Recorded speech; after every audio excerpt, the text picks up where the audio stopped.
মারবো, এখানে লাশ পড়বে, শ্মশানে ইয়ার কি হচ্ছে? ফাটাকেষ্টদের আক্কেল নেই। ঠিকই বলেছে, লাস্টে ফাটাকেষ্টই হবে। বাস্তবে না এমএলএ হতে পারছে, না মিনিস্টার হতে পারছে। চলচ্চিত্রের জগতেই হয়ে গেছে এমএলএও ফাটাকেষ্ট, মিনিস্টারও ফাটাকেষ্ট। এক ফাটাকেষ্ট নিয়ে পড়েছি, বলে তিস্তার জলে ফেলে দেবো, পুঁতে দেবো, এই দেবো, সেই দেবো। আরে পাগল, পুঁতবে পরে, আগে যে ইন্ডিয়া গেটের নিচে যে দাঁড়াও, ভারতের স্বাধীনতা সংগ্রামে যারা প্রাণ দিয়েছে তাদের নামগুলো খোদাই করে লেখা আছে। যেখানে তোমার বাবা যে আপনার প্রতি বছরে প্রদীপ জ্বালিয়ে আসে, ওটা ইন্ডিয়া গেটের নিচে তুমিও যে একদিন দাঁড়াও, মাথাটা তুলে দেখতে পাবে যেখানে খোদাই করে ৯৭,০০০ মানুষের নাম লেখা আছে যারা ভারতের জন্য, দেশের জন্য, হিন্দুস্তানের জন্য প্রাণ দিয়েছে। এই ৯৭,০০০-এর মধ্যে বৌদ্ধের নাম পাবে, ইসাইয়ের নাম পাবে, শিখেদের নাম পাবে, হিন্দুদের নাম পাবে, সর্বজাতির মানুষের রক্ত আছে, তাদের নাম লেখা আছে। তার মধ্যে ৯৭,০০০-এর মধ্যে ৬৫,০০০ মুসলমানের নাম লেখা আছে। যারা বলেন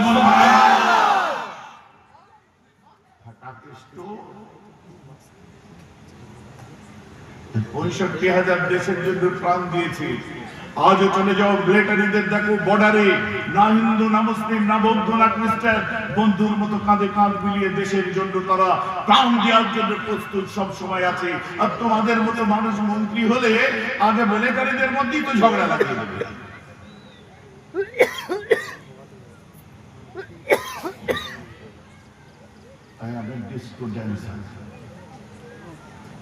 জাতির ক্যান্সার হয়ে দাঁড়াবে, কোনোদিন বুঝে উঠতে পারি। আর আমি বলছি না, অনেক এরকম হিরো আছে, তাদের আবার হুজুরদেরও প্রয়োজন হয় কামিজের জন্য।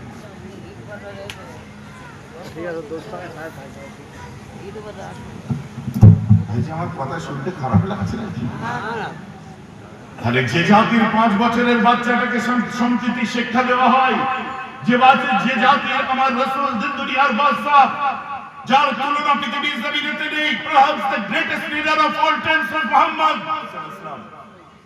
যার মেয়েকে ৫ বছরের বাচ্চাটা সম্প্রীতি শিক্ষা দেয়, মানবতার শিক্ষা পায়, যে ৫ বছরের বাচ্চাটা মূল্যবোধের শিক্ষা নেয়, যে ৫ বছরের বাচ্চাটা মানব প্রেমের শিক্ষা পেয়েছে এবং বিশ্বকে দিয়েছে, যে ধর্মের ৫ বছরের বাচ্চাটাকে অসাম্প্রদায়িক তৈরি করা হয়, সম্প্রীতির মানুষ তৈরি করা হয়, সেই ধর্মের মানুষের দিকে সম্প্রতির সাম্প্রদায়িকতার তীর ছুড়ে দিতে ফাটাকেষ্টদের কোনো কষ্ট হয় না।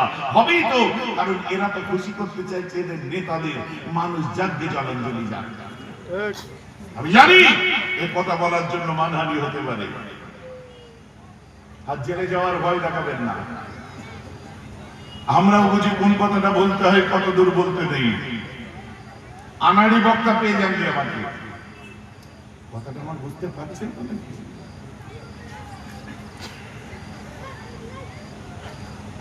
আপনি, আমি জানি খারাপ লাগবে শুনতে, খারাপ লাগার কাজ কথা। সিনিয়র সিটিজেনদের এমনিতেই রেস্ট করতে হয়, সিনিয়র সিটিজেনদের এমনিতেই রেস্ট করতে হয়, কারণ সবকিছু দুর্বল হয়ে যায়। হাত কাঁপে, নার্ভ দুর্বল, পা দুর্বল, খারাপ ভাববেন না। এরকম দেখাচ্ছে আমার পেট দেখাচ্ছে, দুর্বল আর কাজ করে না। তুমি আগে মেশিন সারাতে যাও, তারপর মেশিন, মানে পেটের মেশিন। তখন মেশিন কমজোর হয়ে গেছে, মাথা খারাপ হয়ে গেছে, কি বলছে ঠিক করতে পারছো না। আমার মুসলমান জাতিকে তুমি যখন ভালো কথা বলতে পারবে না, খারাপটা বলো না। আমার রাসূল কি শিখিয়েছিলেন শুনুন। যখন দীর্ঘদিন খেদমত করার পরে ওই মেয়েটি ভালো অবস্থায়, সুস্থ অবস্থায় এসে যখন দাঁড়িয়ে যায়, আমার রাসূল বিলাল হাবশিকে বলেছিলেন, ইয়া বিলাল ইবনে রাহাব, বিলাল তুমি এখানে আসো। হুজুর বলেন, মেয়েটি সুস্থ হয়ে গেছে, ওকে বাড়ি দিয়ে আয়। আর বলিস নি যেন ও এতদিন আমার বাড়িতে ছিল। সুবহানাল্লাহ। যার বাড়িতে ছিল মেয়েটা জানি না কার বাড়িতে ছিল, যার বাচ্চা পানি খেয়েছে জানি না ওটা কার বাচ্চা, যার বউ খেদমত করেছে জানি না কার বউ খেদমত করেছে। ভাই আমার কথা বুঝতে পারছেন? কি সর্বনাশ কাণ্ড। মেয়েটাকে বলছে চ তোকে বাড়ি দিয়েছি, চ বাড়ি যাওয়ার জন্য সব প্রস্তুত রেডি হয়ে গেছে, চ বাড়ি দিয়েছি। আম্মা খাদিজার চোখ ভরা পানি। সত্যি তো এতদিন ছিল একসঙ্গে, একটা মায়া পড়ে গেছে। না মুসলমান নয়, মায়া কি করতে পড়বে না, এটাই তো বলছি নবীর ঘরের শিক্ষাটা পড়তে কি মুসলমানের হওয়া দরকার। নবীর ঘরের আর বাকি যারা বদনাম করছে আমি পাত্তা দিই না এইসব কথা। কেন বলেন তো, আমি ওয়াশিংটন আরবিং পড়া ছেলে, আমি লামার্টিন তুরস্কের ইতিহাস লামার্টিন পড়া ছেলে, আমি ডেভেনপোর্ট পড়া ছেলে, ফ্লিপ পড়েছি আমি ওয়াশিং আপনি কি বলে মরিস বোকাইলি পড়েছি, আমি মাইকেল এইচআর পড়েছি, আমি ওলিয়ারি পড়েছি, আমি বসওয়া কানস্পি পড়েছি, আমি মিস্টার মাইকেল এইচআর পড়েছি, আমি মিস্টার স্যার উইলিয়াম মোর পড়েছি, আমি এগুলো পড়ে দেখেছি সারা পৃথিবী রাসূলের যেখানে গুণগান করেছে 1 2 3 4 বিড়ি হ্যান্ডেল আর বেশরম শর্মারা কি বললো ওতে কিছু যায় আসে না। এদের লেভেলটা এটা, কারণ ওই লেভেলে এরা যেতে পারবে না। আমি যাদের বই পড়েছি এদের জন্য আজও হার্ভার্ড আপনার সাক্ষ্য দিচ্ছে, কেমব্রিজ সাক্ষ্য দিচ্ছে, অক্সফোর্ড সাক্ষ্য দিচ্ছে, এরা সেই গ্রেডের বড় বড় মানুষ। আর যারা বলছে এরা কোথায়, এরা কোথাকারকে দুটো আমরা ভাবতে দেই। আমি মিলাই না, আমি ইমানি দায়িত্ব আমার রাসূলের শানটা আমি বললাম, শুনে নিলেন। রাসূল বড়ি শান ওয়ালা। যখনই মেয়েটি চলে যাচ্ছে আমার আম্মা খাদিজার চোখে পানি।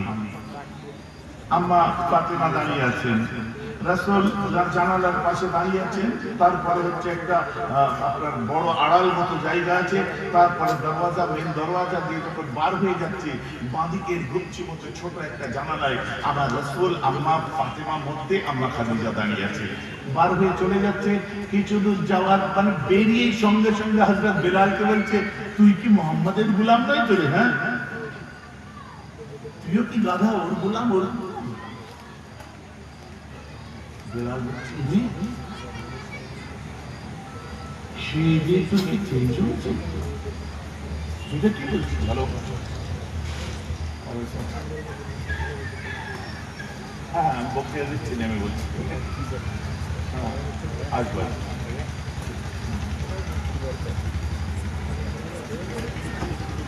ভাই যে বিরক্ত লাগছে না তো, একটু যা শুনেন। বেলাল বলছি যে পাগল মানুষ, পাগল পাগল আছিস নাকি, কাকে কি বলছিস তুই? হ্যাঁ বেলাল, মোহাম্মদ ভালো লোক নয়। নাউজুবিল্লাহ বলেছেন ভালো ভালো লোক নয়, ও আজ দেয়, ও ম্যানিপুলেট করে, ও মানুষের মগজ ধোলাই করে, ও জাদু করে, ও বেশি বকবিনি জানে মেরে দেবে গলা টিপে শেষ হয়েছে। গলা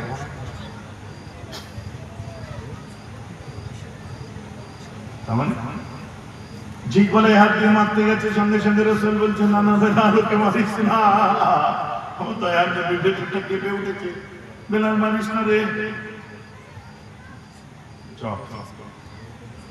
একটা কথা বলছি বকলে হয়েছে, একটা কথা বলবো আবার খুশি তো লাগিয়ে বলছি, কি খারাপ লোক জানিস?